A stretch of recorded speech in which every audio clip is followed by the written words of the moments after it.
శ్రీ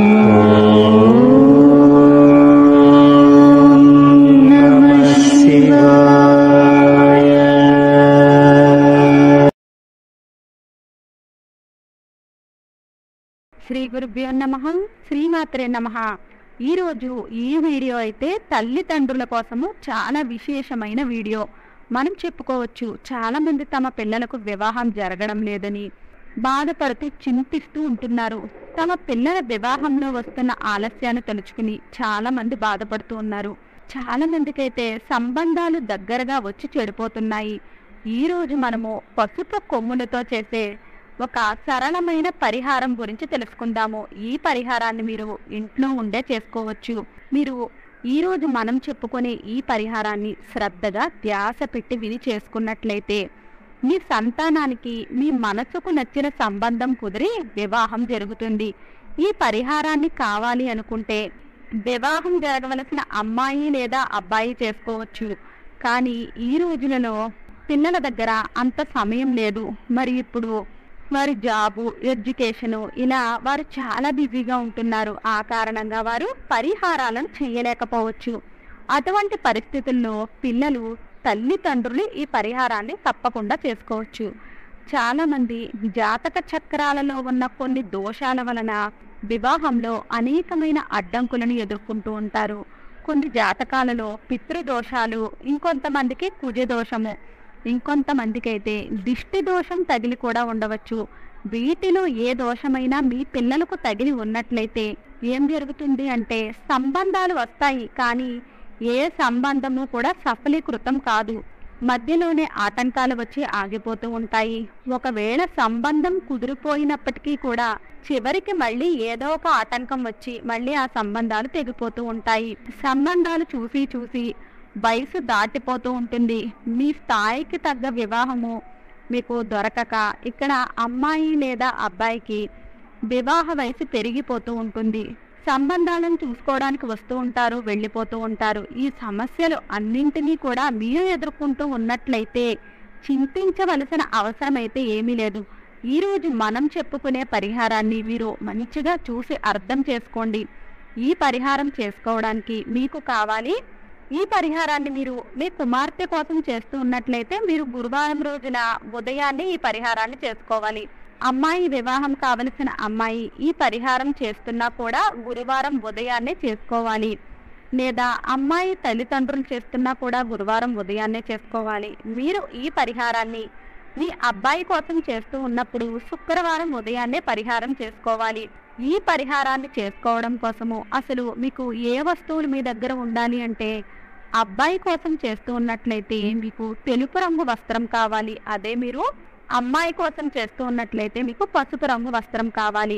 దానితో పాటు మీకు పసుపు కొమ్ములు కావాలి, ఒక రెడ్ కలర్ మార్కర్ కావాలి, ఒక ఊలు దారాన్ని కూడా మీరు తీసుకోండి. ఈ పరిహారాన్ని చేసుకోవడం కోసము అమ్మాయి అయితే గురువారము, అబ్బాయి అయితే శుక్రవారము. వారి కోసం ఎవరైనా చేస్తున్నప్పటికీ కూడా అమ్మాయిల కోసం చేస్తున్న వారు గురువారం ఉదయాన్నే నిద్రలేవాలి. అబ్బాయిల కోసం చేస్తున్నట్లయితే శుక్రవారం ఉదయాన్నే లేచి వారి నిత్య కార్యక్రమాలను పూర్తి చేసుకున్న తర్వాత స్నానం చేసి ఉతికిన వస్త్రాలను ధరించాలి. ఇప్పుడు మనం ఏవైతే వస్తువులను చెప్పుకున్నామో ఆ వస్తువులను అన్నింటినీ కూడా తీసుకుని మీరు మీ పూజా మందిరంలోనికి వెళ్ళండి. కొద్దిగా గంగాజలాన్ని తీసుకుని మీ దగ్గర ఏవైతే వస్తువులు ఉన్నాయో ఈ పూజకు సంబంధించినవి వాటన్నింటి మీద కూడా ఆ గంగాజలాన్ని చల్లండి. మీ తలపైన కూడా కొద్దిగా గంగాజలాన్ని చల్లుకోండి. ఒకవేళ మీ ఇంట్లో గంగాజలం లేకపోయినట్లయితే మామూలు శుద్ధమైన జలాన్నైనా సరే ఫ్రెష్గా అప్పుడే పట్టుకున్న నీటిని తీసుకుని మీరు వాడుకోవచ్చు. ఆ తర్వాత మీ పూజా మందిరంలోనే ఒక నెయ్యి దీపాన్ని వెలిగించుకోండి. ఆ తర్వాత ముందుగా గణేశుణ్ణి ప్రార్థించండి. ఆ తర్వాత కులదేవతను ప్రార్థించండి. మీకు ఏ దేవీ దేవతలపై విశ్వాసం ఉందో ఆ దేవీ దేవతలను తలుచుకోండి. మీరు ప్రార్థించండి, పరమేశ్వర, కులదైవమా, గణేశ, నేను ఈరోజు మీకు ఈ పరిహారాన్ని చేసుకుంటున్నాను. ఈ పరిహారం చేసుకున్న వెంటనే నా మనసులో ఉన్న కోరిక నెరవేరాలి. ఈ పరిహారాన్ని చేసేటప్పుడు ఎటువంటి విఘ్నాలు కానీ బాధలు కానీ కలగకూడదు. ఆ తర్వాత మీరు ప్రార్థన చేసిన తర్వాత పసుపు కొమ్ముని మీరు చేతిలోనికి తీసుకోండి. మీరు ఎరుపు రంగు మార్కర్ తీసుకున్నారు కదా, దాంతోపాటు మీరు ఎరుపు రంగు ఊలు దారాన్ని కూడా తీసుకున్నారు. మీరు పసుపు కొమ్ముని చేతిలోనికి తీసుకున్నారు. ఆ పసుపు కొమ్ము మీద ఎరుపు రంగు మార్కర్తో పితృదోషము అని రాయాలి. రెండో పసుపు కొమ్ముని మీరు తీసుకుని దాని మీద కుజ దోషము అని రాయండి. మూడో పసుపు కొమ్ముని మీరు తీసుకుని దాని మీద జాతక దోషము అని రాయండి. ఒకవేళ ఆమె జాతక చక్రంలో ఏవైనా దోషాలు ఉన్నట్లయితే ఈ విధంగా మీరు రాసినట్లయితే జాతక చక్రంలో ఉన్న దోషాలు అన్నీ కూడా తొలగిపోతాయి. నాలుగో పసుపు కొమ్ముని మీరు తీసుకుని దాని మీద రాయండి దిష్టి దోషాలు. ఇలా రాయడం వలన వారికి ఏవైనా దిష్టి దోషాలు తగిలినా అవన్నీ కూడా ఈ పసుపు కొమ్ము మీద రాయడం వలన నరదృష్టి అంతా కూడా తొలగిపోతుంది. ఐదో పసుపు కొమ్ముని మీరు తీసుకుని దాని మీద రాయండి మిగిలిన దోషాలు అని. ఇలా రాయడం వలన ఏం జరుగుతుంది అంటే ఒకవేళ వారి జాతక చక్రంలో ఇంకా ఏమైనా దోషాలు మిగిలిపోయి ఉన్నట్లయితే అవన్నీ కూడా తొలగిపోతాయి. మీరు ఇప్పుడు ఏదైతే ఊలు దారం తీసుకున్నారో ఆ దారంతో ఈ పసుపు కొమ్ములు అన్నింటినీ కూడా ఒకదానితో ఒకటే ముడివేయండి.